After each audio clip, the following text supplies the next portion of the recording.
to my channel. So, ang aking recipe for today na i-share po sa inyo is mackerel with sotanghon. So, let's start. So, ang ating ingredients po ay oil, garlic, onion, kamatis, patis, hinimay-himay na mackerel, pechay, patatas, sotanghon, paminta, and magic sarap, water.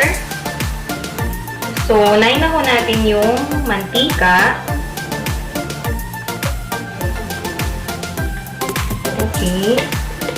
Kontrolin lang po natin yung mantika kung gaano karaming ilalagay natin. Okay, mainit na siya. Pwede na natin ilagay yung bawang. Ayan. Pwede na po natin ilagay yung sibuyas. Pwede na po natin ilagay yung kamatis. Yung kamatis, pwede na po natin ilagay ang sabaw ng mackerel.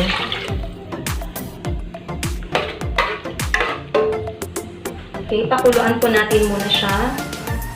Kumulo na po siya, pwede na po natin ilagay ngayon yung patatas.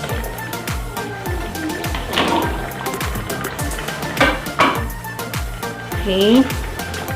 Palambutin muna natin siya. And then, isunod natin ba ang ingredients.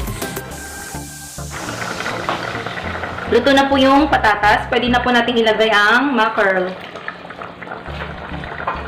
Okay.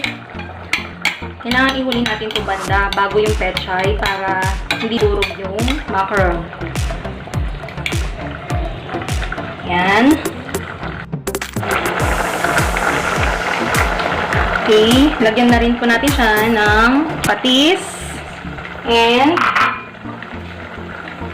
magic sarap.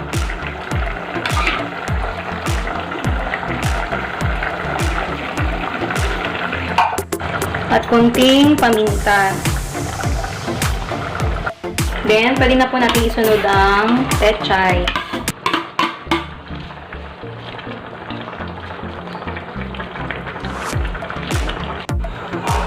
Then, ang sotanghon, pwede na rin natin siyang ihalo para hindi madurog yung gulay.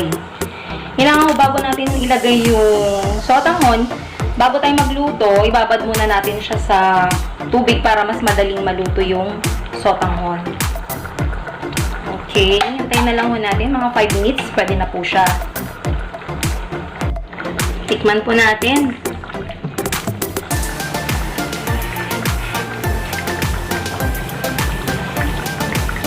Masarap na po siya. Pwede nang kumain.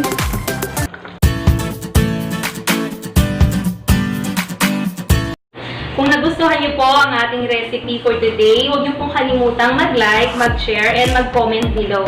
At sa mga iba pa po na hindi pa po nakapag-subscribe sa aking channel, mag-subscribe na po kayo. And please, click the notification bell para updated pa po tayo sa mga iba pang videos. Thank you!